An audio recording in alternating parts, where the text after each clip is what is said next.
بسم الله الرحمن الرحيم.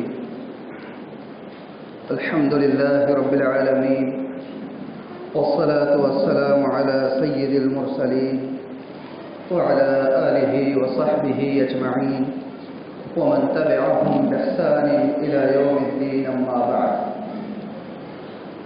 قال الله تبارك وتعالى: أعوذ بالله من الشيطان الرجيم، بسم الله الرحمن الرحيم. ولله على الناس حج البيت من استطاع إليه سبيلا ومن كفر فإن الله غني عن الكافرين. صدق الله مولانا العظيم. وقال رسول الله صلى الله عليه وآله وسلم: تابعوا بين الحج والعمرة فإنهما ينفيان الفقر والذنوب كما ينفي الكير خبث الحديد والذهب والفضة، وليس للحجة المبرورة ثواب إلا الجنة، أو كما قال صلی اللہ علیہ وآلہ وسلم. قابل احترام بزرگوں، عزیز دوستوں اور بھائیوں،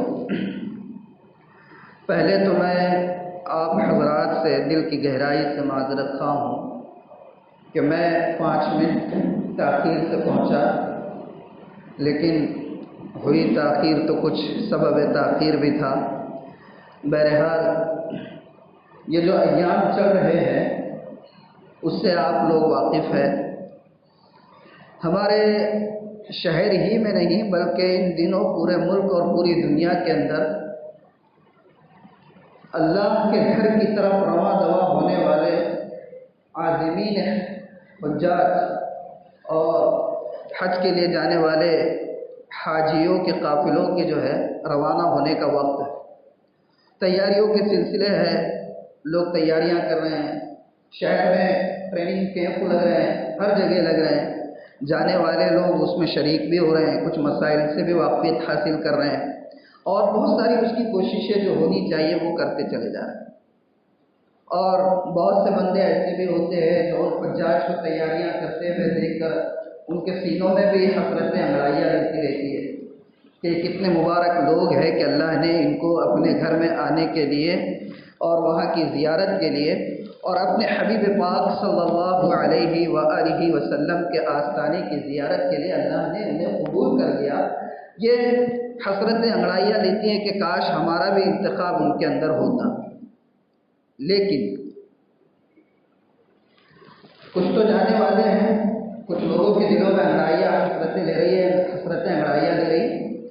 لیکن ان دونوں طبقوں کے درمیان ایک بڑی تعداد ہمارے پاس ایسے لوگوں کی ہے جن کے اوپر اگرچہ حج فرض ہوتا ہے اور اس سال فرض نہیں ہوا ہے بلکہ سال ہر سال سے اللہ نے ان کو اتنی دولت سے نوازا ہوا ہے کہ وہ حج کر سکتے ہیں، لیکن اس کے باوجود نہ کبھی ان کو اس کا احساس ہوتا ہے کہ اللہ نے ایک فرض مجھ پر عائد کیا ہے، اس فرض کی ادائیگی کا یہ موسم ہے، مجھے اس میں اس فرض کو ادا کرنا چاہیے. اور نہ کبھی جو ہے کسی جانے والے کو دیکھ کر جو ہے کوئی حسرت اس کے دل کے اندر پیدا ہوتی ہے. تو یہ ایک بہت بڑا مسئلہ ہے. تو چونکہ عام طور پر حج ایک ایسا مظلوم رکن ہے اسلام کا، اور میں بہت جسارت کے ساتھ یہ لفظ استعمال کر رہا ہوں کہ حج ایسا مظلوم رکن ہے کہ اچھے خاصے باشعور دیندار افراد بھی جن کو اللہ نے دولت سے نوازا ہے، جن پر حج فرض ہے، ان کو بھی جلد سے جلد اس فرض سے سبکدوش ہونے کی فکر نہیں ہوتی. ایسے ایسے عجیب ہم نے اعذار بنا کر رکھے ہوئے ہیں کہ اللہ کی پناہ. آپ یقین مانیے کہ عقل حیران ہو جاتی ہے ان عذروں کو سن کر جو عام طور پر صاحب استطاعت وہ لوگ جن پر حج فرض ہے وہ عذر کرتے ہیں تو سن کر عقل حیران ہو جائے. تو مجھے چونکہ مولانا نے درخواست کی تھی اور حکم دیا تھا بلکہ کہ یہاں پر مجھے کچھ آپ کے گوشے گزار کرنا ہے، تو میں نے مناسب یہ سمجھا کہ الحمدللہ یہ جو علاقہ ہے ہمارا جدید شہر کا، یہاں زیادہ تر تعلیم یافتہ افراد رہتے ہیں، زیادہ تر ایسے لوگ رہتے ہیں جن کو اللہ نے کچھ ظاہری مال و دولت سے بھی نوازا ہوا ہے اور اس سلسلے میں کچھ غفلت ہے، تو کیوں نہ ایک ذمہ داری کے احساس کے ساتھ اس فرض کے متعلق کچھ باتیں آپ کے گوشے گزار کی جائے۔ میں بدگمان نہیں ہوں آپ سے کہ آپ لوگ جو بیٹھے ہوئے ہیں صاحب استطاعت ہونے کے بعد کر ہی نہیں رہے، لیکن عمومی کیفیت کیا ہے، عمومی فضا کیا ہے، اس ماحول کو دیکھتے ہوئے کچھ باتیں مجھے آپ کے گوشے گزار کرنا ہے کہ حج کیا ہے، اس کی اہمیت کیا ہے، اللہ کے رسول نے اس کو کرنے کی کتنی تاکید کی ہے، قرآن نے اس سلسلے میں کیا کہا ہے، ہمیں اس کا شعور ہی نہیں۔ اللہ تعالیٰ نے تو قرآن میں یہاں تک فرمایا ہے کہ وَلِلَّهِ عَلَى النَّاسِ حِجُّ الْبَيْتِ مَنِ اسْتَطَاعَ إِلَيْهِ سَبِيلًا، کہ اللہ کے لیے ہے اس کے گھر کی زیارت، جو زاد راہ کا، جو خرچ کا، اخراجات کا اور پورے گوشے کا جو ہے اہتمام کر سکتا ہے، اس پر حج فرض ہے۔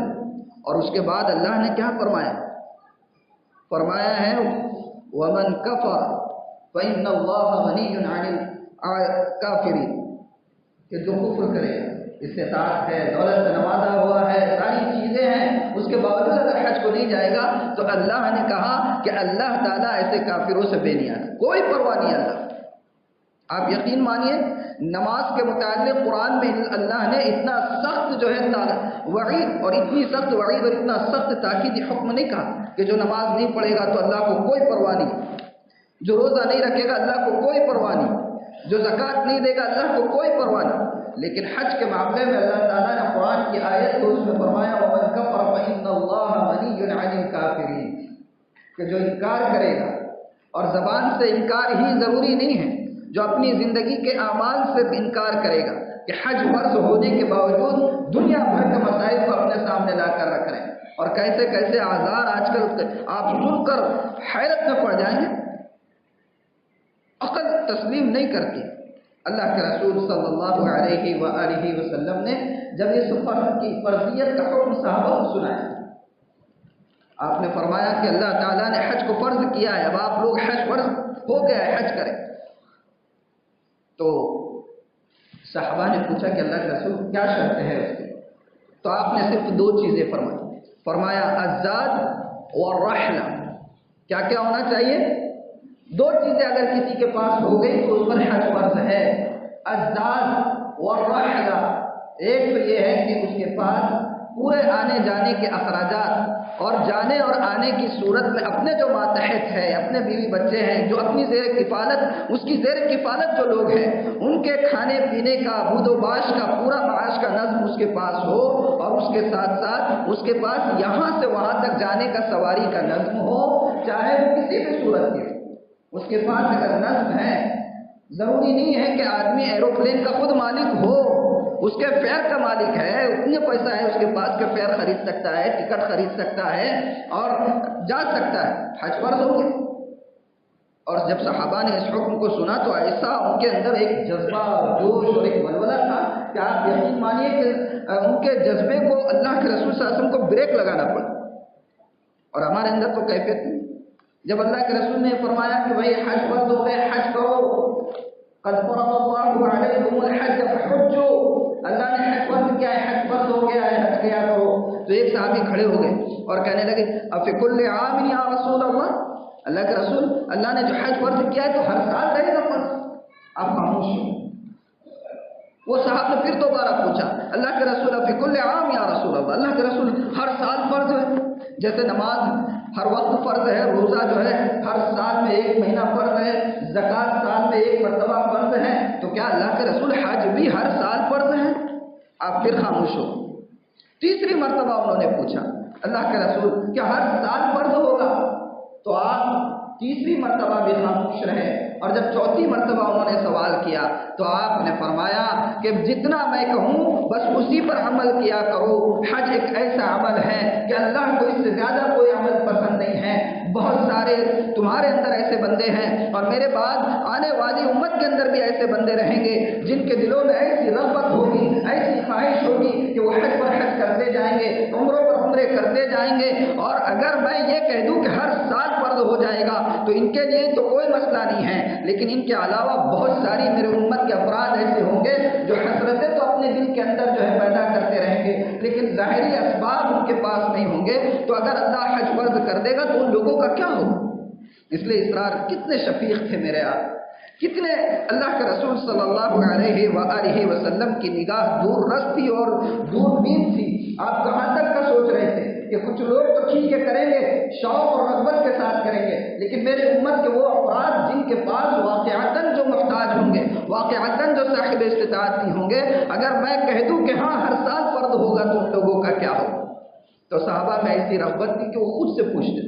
اور آج ہمارا حال کیا ہے؟ کیسے کیسے عذر ہم نے بنا کر رکھے ہوئے ہیں. کتنے ایسے ہیں ہمارے محلے میں، ہمارے شہر میں، اور پورا جائزہ آپ لیجیے. اور میں تو کہتا ہوں کہ آج اس وقت شاید ہی کوئی گھر ایسا بچا ہو جہاں پر کسی نہ کسی فرد کے اوپر حج فرض نہ ہو. اگرچہ ہم لوگ روتے ہیں مہنگائی ہو گئی ہے اور فلاں GST ہو گیا ہے اور یہ ہو گیا ہے اور وہ ہو گیا ہے، لیکن آج آنکھ بند کر کے اپنے گریبان میں جھانک کر دیکھے کہ ہم میں سے ہر شخص اپنے دادا سے زیادہ مالدار ہے یا نہیں. چلیے باپ کی بات نہیں کرتا ہوں، اتنا تو ہو گیا، اتنی تبدیلی تو آ گئی ہے. ہر شخص جو ہے الحمدللہ اللہ نے نواز دیا ہوا، اتنی دولت آئی. اور عذر کیسے ہیں؟ عجیب عذر. بھئی ابھی نماز روزوں کی پابند نہیں ہے، حج کو جا کر کیا کریں؟ انا للہ یہ کہا جاتا ہے بھئی حج کرو، اللہ نے آپ پر حج فرض کیا. حج کر کے کیا کرتے؟ ابھی نماز ہی نہیں آئی اپنی پوری، ابھی روزے ہی نہیں ہو رہے اپنے پورے، تو حج کیسے کریں گے؟ بھئی عقل کے ناخن لینے کی ضرورت ہے، ہوش کے ناخن لینے کی ضرورت ہے. حج ایک الگ رکن ہے، نماز ایک الگ رکن ہے، اسی طریقے سے روزہ الگ رکن ہے. ہم نے ایسے شیطان نے بہانے بنا کر دے دیے کہ ابھی بھائی نماز روزے کی پابندی ہے تو حج کیوں کریں گے. اور ایک عجیب مسئلہ جو عام طور پر نہ صرف جو ہے غیر پڑھے لکھے اور الٹریٹ اور جاہلوں کے اندر، بلکہ میں یہ سمجھتا ہوں کہ یہ عذر پڑھے لکھے لوگوں کے گھروں کے اندر اور عام لوگوں کے ذہنوں میں بھی پایا جاتا ہے کہ ابھی ابا جان کا نہیں ہوا تو ہم کیوں کریں گے. عام طور حج بچے پر فرض ہے. لڑکا جو ہے وہ کمانے والا ہے، اس کا اپنا جاب ہے، اس کی اپنی بزنس ہے، اس کا اپنا کاروبار ہے، اللہ نے اس کو ہر طرح سے نوازا ہوا ہے اور حج اس پر فرض ہو چکا ہے. لیکن اس کا عذر یہ ہوتا ہے کہ ابھی ابو جان نے نہیں کیے، ابھی پپا نے نہیں کیے تو میں کیسے کروں.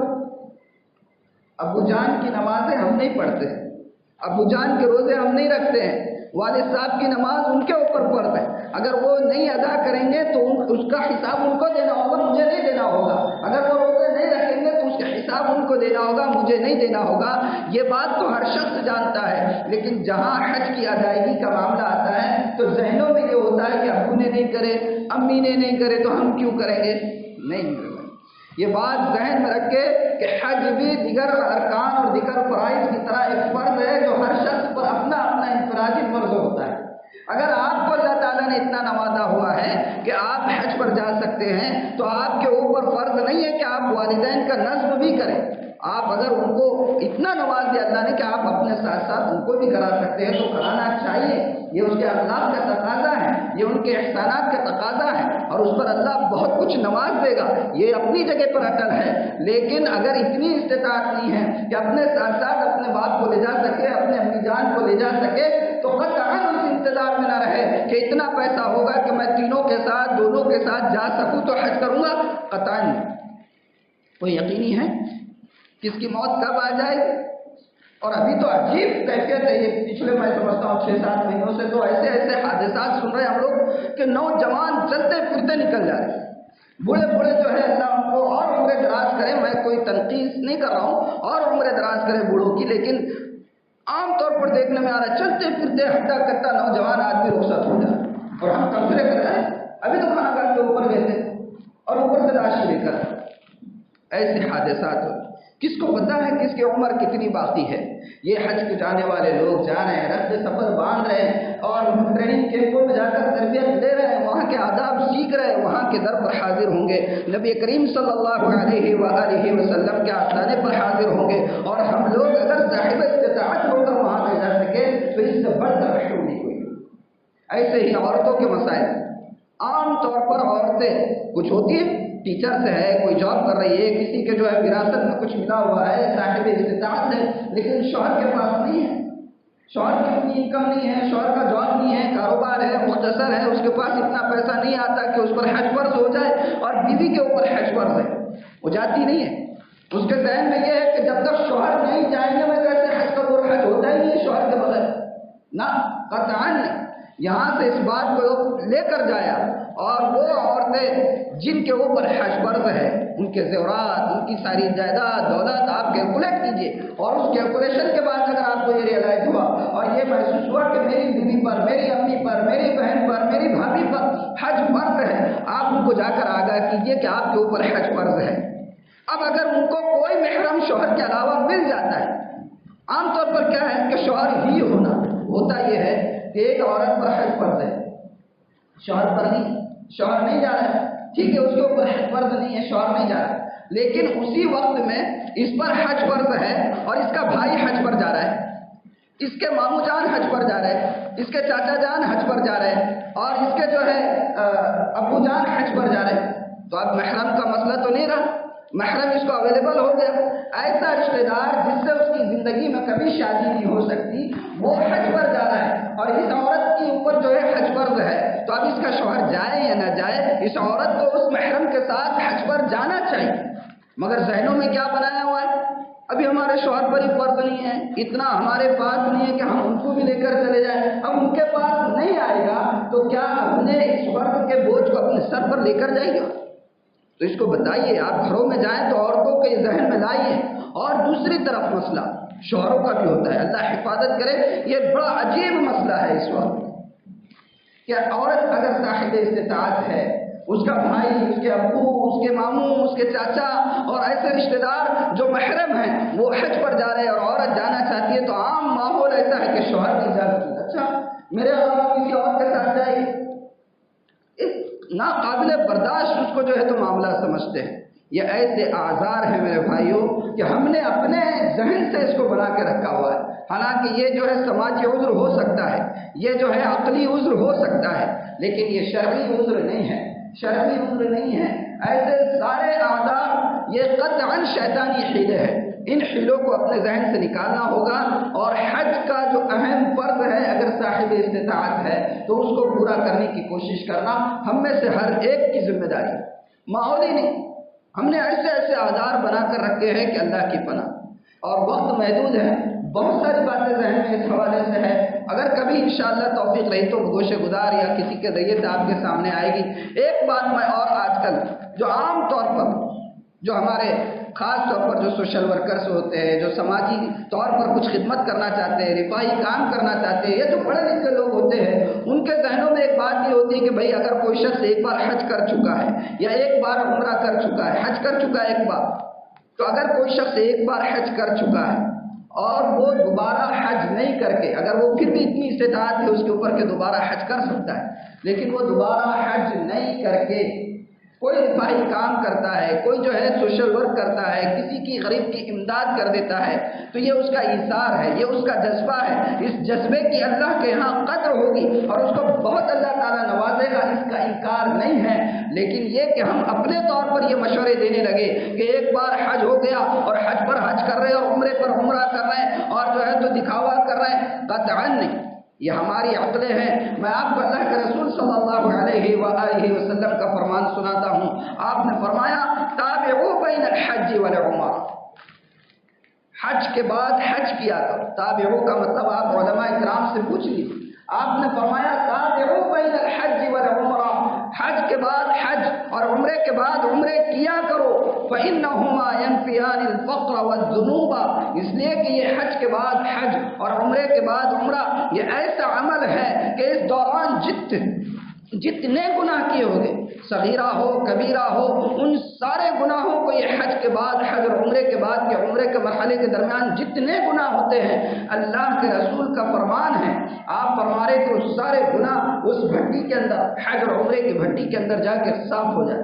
اور آگے آپ نے مثال دی، کما ينفي القير خبث الحديد، جیسے لوہے کی بھٹی کے اندر اگر لوہے کو ڈال دیا جائے، سونے کی بھٹی کے اندر سونے کو ڈال دیا جائے، چاندی کی بھٹی کے اندر چاندی کو ڈال دیا جائے، تو جس طریقے سے ان کا میل کچیل نکل جاتا ہے، اللہ کے رسول فرما رہے ہیں کہ میل کچیل جو ہے اس کے انسان کے نکل جاتے ہیں گناہوں. اور ہم مشورے دیتے رہتے، بھائی حج کئی کو کر رہے، عمرہ کئی کو کر رہے. ٹھیک ہے آپ سمجھائیں، لیکن اس کو یہ سمجھنا کہ ایک شخص اگر کر رہا ہے تو معیوب کام کر رہا ہے، ایک شخص اگر کر رہا ہے تو وہ دکھاوا ہی کر رہا ہے، اس کی نیت، اس کا انٹینشن وہ اللہ دیکھے گا، وہ اللہ جانچے گا، اس کے پاس پیمانہ ہے، میرے اور آپ کے پاس پیمانہ نہیں ہے، ہم اپنے طور پر رائے لیں۔ کوئی اگر کر چکا اور اس کے بعد کوئی کام کرتا ہے بہت اچھا ہے، لیکن یہ کہ ہم لوگ پڑھتے ہیں، بہت سارے آرٹیکلس پڑھنے میں آتے ہیں ہمارے بھی، آپ نے دیکھا ہوگا بہت سے لوگ، بہت سے علماء تقریروں میں بھی کہتے رہتے ہیں بھائی ہو گیا، آپ کئی کو کر رہے، یہ دیکھو آپ کے پڑوس میں یہ ہے۔ کیا اللہ کے رسول صلی اللہ علیہ وآلہ وسلم جس کیفیت سے آپ نے زندگی گزاری ہے، صحابہ کرام رضوان اللہ علیہم اجمعین کی جو کیفیتیں تھیں، اور معاشرے میں استحکام کے لیے اس وقت غربا کی امداد کے لیے عمرا سے کچھ لینے کی جیسی ضرورت اس وقت میں تھی، کیا آج سے وہ کیفیت کم تھی؟ لیکن اس کے باوجود اللہ کے رسول فرما رہے تابعوا بین الحج والعمرہ فإنہما ینفیان الفقر والذنوب کما ینفی الکیر خبث الحدید والذهب والفضة۔ تو ہمیں اس بارے میں محتاط رہنا چاہیے۔ ہم کیا ہے اپنی عقلوں سے مشورے دیتے ہیں کہ بھائی کرو، فقیر ہے، غریب ہے، اس کی شادی کا معاشرے میں جو رسومات کے اوپر ہم لوگ خرچ کر رہے ہیں اس کے اوپر مشورہ دینے کی کسی کو نہیں سوچتی ہے۔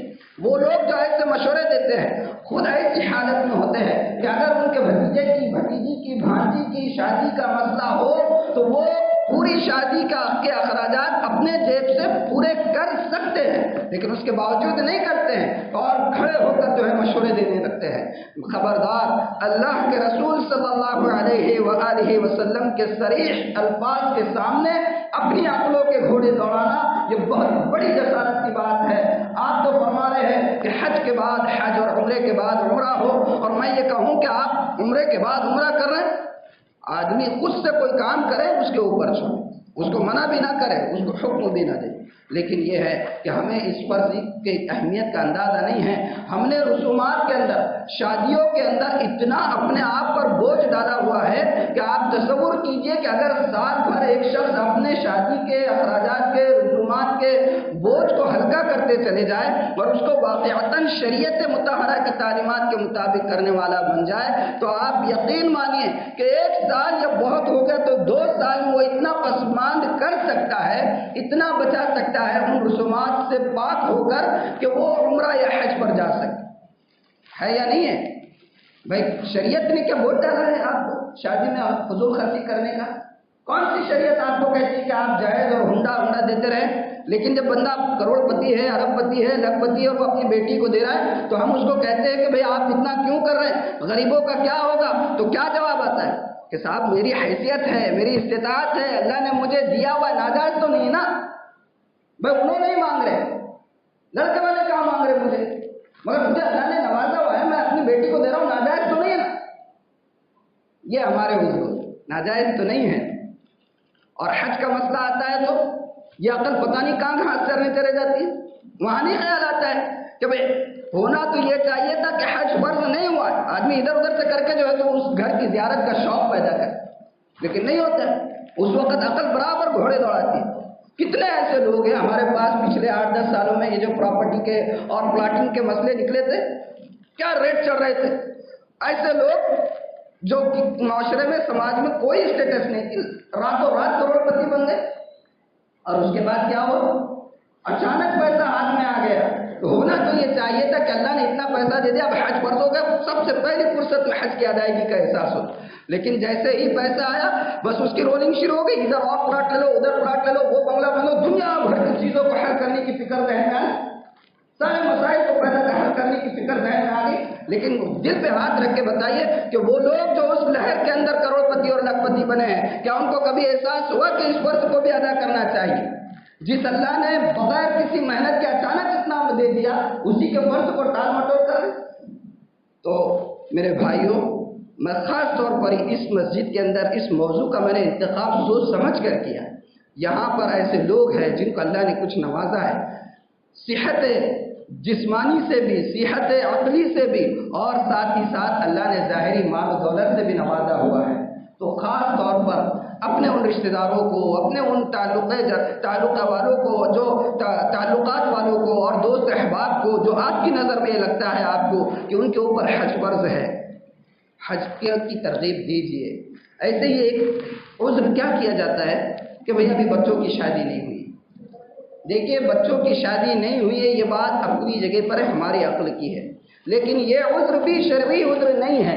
یہاں سے بات سن کر جایا کہ آپ حج پر اس لیے نہیں جا رہے کہ بچی کی شادی کا مسئلہ ہے، یہ عذر شرعی عذر نہیں ہے، کہ آپ کو اس بات کا یقین نہیں ہے کہ وہ اللہ جس نے آپ کو اتنے پیسے پر حج فرض کر دیا ہے، اس پیسے کو آپ اس کے گھر کی زیارت اور اس کے ایک فریضے کی ادائیگی کے لیے لگا دیں گے تو کیا وہ آپ کو اتنا جو ہے تو مجبور بنا کر چھوڑ دے گا کہ بعد میں آپ کے مسائل حل ہی نہیں ہوگی؟ آپ دل پر ہاتھ رکھ کر بتائیے کہ جتنے لوگ حج پر جا کر آتے ہیں، کیا حج سے واپسی کے بعد کبھی تم کو کسی حاجی کی زندگی، اس کی معاشی زندگی، اس کی اکنامیکل اسٹیٹس پہلے سے زیادہ کبھی آپ کو کم نظر آئی؟ بہت کم ہوتا ہے، اکا دکا، میں 100 میں نہیں کہوں گا، لاکھوں میں ایک آدھا کوئی ہوگا جس کا حج قبول نہیں ہوا ہوگا، جس نے جو ہے تو پورے آداب کا خیال جان بوجھ کے نہیں کیا ہوگا، تو ہو سکتا ہے اس کی نحوست سے اس کو کچھ ہو گیا ہو، لیکن عام طور پر یہ ہوتا ہے۔ یہ جو حدیث میں نے آپ کو بتائی، اس کی ایک حکمت کی بات آپ ذہن میں رکھ کر لے جائیے۔ کیا فرمایا اللہ کے رسول نے؟ فرمایا تابعوا بین الحج والعمرہ فإنہما ینفیان الفقر والذنوب۔ الفاظ یاد کر لیجیے، عربی یاد نہیں ہوتی تو اردو کے الفاظ ذہن میں یہاں سے گاٹھ باندھ کر لے جائیے۔ اللہ کے رسول نے فرمایا کہ حج اور عمرہ اس کے پے در پہ کیا کرو، اور اس کے بعد آپ نے کیا فرمایا؟ فَإِنَّهُمَا يَنْفِيَانِ الْفَقْرَ وَالذُّنُوبَ۔ پہلا لفظ جو آپ نے فرمایا، حج اور عمرے سے کیا دور ہوتا ہے؟ حج اور عمرے سے کیا دور ہوتا ہے؟ پہلا لفظ اللہ کے رسول صلی اللہ علیہ وآلہ وسلم نے بندے کے گناہ نہیں فرمایا، بلکہ فرمایا حج اور عمرے کے ذریعے سے فَإِنَّهُمَا يَنْفِيَانِ الْفَقْرَ۔ حج اور عمرہ کرنے سے اللہ تعالیٰ فقر کو، غربت کو، محتاجی کو ختم کرتا ہے۔ اور اس کے بعد دوسرا لفظ آپ نے فرمایا وَالذُّنُوبَ، اور گناہ بھی ختم ہوتے ہیں۔ کیا مجھے اور آپ کو اللہ کے رسول صلی اللہ علیہ وآلہ وسلم کی زبان پر کوئی بھروسہ نہیں ہے؟ کیا آپ تو یہ فرما رہے کہ اس سے فقر دور ہوتا ہے، اور ہم یہ سوچ رہے ہیں کہ ابھی بیٹی کی شادی نہیں ہوئی؟ تو نعوذ باللہ ہمیں اللہ کی وحدانیت پر اور اللہ کے رسول صلی اللہ علیہ وآلہ وسلم کی زبان مبارک کی صداقت پر یقین ہے۔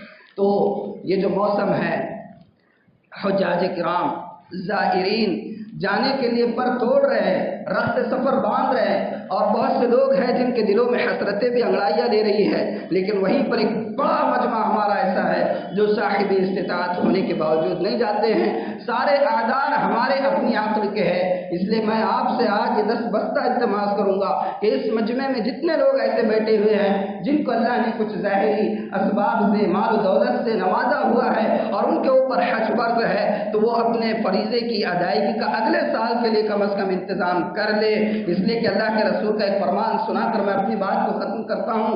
آپ نے فرمایا کہ جس پر اللہ نے حج کو فرض کیا اور اس کے باوجود وہ حج نہ کرے اور وہ مر جائے، تو فرمایا کہ کوئی ہمیں ضرورت نہیں ہے کہ وہ چاہے یہودی ہو کر مرے، وہ عیسائی ہو کر مرے، کھپے، کوئی مطلب نہیں ہے، وہ مسلمان نہیں ہو سکتا۔ بہت بڑی وعید ہے، بہت بڑی وعید ہے۔ سوچنے کی ضرورت ہے کہ آج اللہ نے نوازا ہوا ہے، ہم اعذار ہی کر رہے ہیں۔ اور میں نے جو شروع میں آپ کو قرآن کی آیت کا ترجمہ بتایا تھا، اس میں بھی اللہ تعالیٰ نے یہی فرمایا کہ وَمَنْ كَفَرَ فَإِنَّ اللَّهَ غَنِيٌّ عَنِ الْكَافِرِينَ، کہ اللہ نے حج فرض کیا ہے، جس کے بعد سکت ہو جانے کی اور توشے کی وہ جائے، اور اس کے بعد اللہ نے فرمایا جو انکار کرے گا فَإِنَّ اللَّهَ غَنِيٌّ عَنِ الْكَافِرِينَ، تو ایسے انکار کرنے والوں سے اللہ جو ہے بے نیاز ہے، اللہ کو ان کی کوئی ضرورت نہیں۔ آپ کیا سمجھتے ہیں حج اور عمرہ اللہ کی ضرورت ہے؟ یہ ہماری ضرورت ہے، ہمارے گناہ صاف ہوں گے اور ایک فرض ہے۔ تو میرے بھائیوں، اتنی ہی سی درخواست آپ سے ہے کہ اگر اللہ نے ہمیں نوازا ہے تو اس فریضے کی ادائیگی کی فکر اپنے دلوں میں پیدا کرے، اور اگر ہمارے اندر تو اتنی استطاعت نہیں ہے، صاحب استطاعت نہیں ہے، لیکن ہمارے رشتہ داروں میں، اڑوس پڑوس میں اور ہمارے دوست احباب میں آپ کو کوئی لگتا ہے کہ کوئی بندہ ایسا ہے کہ اس کے اوپر اللہ نے حج فرض کیا ہوا ہے، تو اس کو اس طرف توجہ دلائے۔ اللہ تعالیٰ مجھے اور آپ کو، ہم تمام کو عمل کی توفیق عطا فرمائے۔ وما توفیق الا باللہ۔